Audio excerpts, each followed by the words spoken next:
Whew. New year, eh? Here we are, we made it. And what's right up the top of your resolutions list? To be a better motion designer? Same. First up, hell yeah, you've got the list, you've written it down, self-improvement, right? But you're probably wondering, yeah, but how? It can be bloody hard to narrow down all the advice out there and what you should be learning. So I have a couple more things to add to that. But in this video, I'm going to share 5 things that have helped me grow over the last 12 months as a motion designer and generally a creative. First up, separating motion and design. The idea here is that when you're designing, you're just designing. And when you're animating it, you guessed it, just animating. So focus just on one thing at a time. I'm so guilty of starting a new project, jumping straight into After Effects or Houdini, and I tell myself it's because I'm comfortable here and all my things are here. But really, we end up holding ourselves back here. We end up designing something that we know we can animate later. We subconsciously steer away from something cool or what might be needed in the design because we're too worried about whether we can animate it later. So action here is to force yourself by starting in a design program like Photoshop or Illustrator and stay there as much as you can in the design phase. Now, don't let that hold you back. If you need to jump into a 3D program to get a little 3D scene or a couple 3D objects, do that, screenshot it, bring it straight back into Photoshop. Or if you need some lens flares, jump into After Effects, grab them, again, straight back into Photoshop or whatever you're using. You know how good it feels when you get a design ready to be animated? Well, you can do that just for yourself. So when designing, just design. All right, tip 2, steal. Well, really, it's recreate what inspires you. So this comes straight from the book Steal Like an Artist by Austin Kleon. And it comes under many names. It can be called master study or deep analysis. And no, there's like a million different things. So old school Disney animators used to use this all the time to train their eye as an artist, but also develop their draftsmanship skills.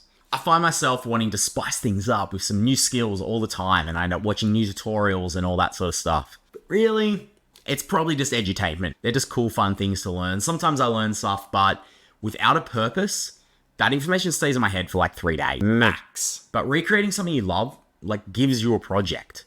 And don't worry, you'll still be watching so many tutorials and researching, trying to figure out how the hell they did it or whatever it is. Obvious caveat here is don't steal other people's work and claim it as your own and post it online. Look, this one-to-one recreation should just be for educational purposes only. If you want to share something, use it to create something else that's been inspired by that. All right, action here.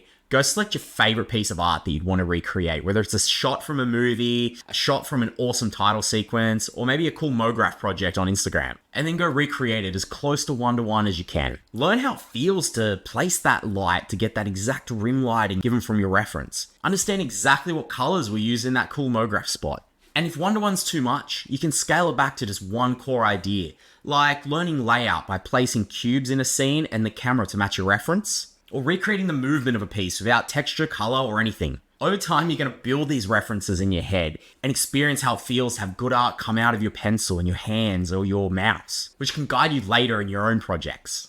Tip 3, use your bloody references. Does this sound like you? You start a project, super excited, you create a mood board, grab a heap of references, and you look at it and you're so proud, and then you forget to look at that ever again for the length of the project. Yeah, same. I get deep into a project thinking, I know what a wood texture looks like, I can make that, or I know how to make something move instinctively, but I don't. And to our credit, we all probably do have good instincts, but if you ask me to draw a line from my head, and I'll tell you, look, I know exactly what a line looks like. I've seen them on TV many of times. And I would draw a line, and it would end up looking like one of those bad taxidermy things. Because our brain has filed away what a line looks like in our head, but as shapes or what's representative of it, as opposed to the actual image itself. This is why a lot of art teachers say that you have to learn to see before you can learn to draw. So we really do need references to take our lighting, materials, textures, and movement to the next level. Quick little actions for this one. Set a reminder on your phone daily to check your references while you're in the middle of a project. Maybe have them as your homepage, so every time you open up your browser, boom, references are there. Or just leave them open on your browser from the night before. Just get in the habit of looking at your references. Trust me, it will help. All right, tip 4. Your style is your curiosity. Your style is not just one thing or one particular time in your career.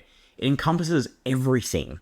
It is you. How often have you prevented yourself from sharing something cool and interesting you've been doing Only because you're like, I'm a 3D artist. What business do I have making cell animated or like drawing characters? How much have you agonized over what is my style? Let me tell you, whatever you're interested in, that is your style. That's it. You are your style. So many times I've worried about, will I get hired and all that stuff, and people say niche down and all these different things, and that can be good advice at times. But then on the other side, I start worrying, what if I develop a style and I end up hating it and it's going to be boring and then I'm locked in? Because I swear for me, one moment I'm in love with this like hyper-realistic 3D simulations, and then I'm in love with like cool cell animated stuff. So my innate interests like are a spectrum of action in this one. And it's a little bit more philosophical in approach, but it's really about embracing you and who you are. Your interests shape your style, so lean into them, whatever that might be. Our variety makes us unique, and it's allowed to evolve and change and grow as we as artists and our interests do. Because that's who we are. Just really embrace being you. I'm so guilty of all of these things.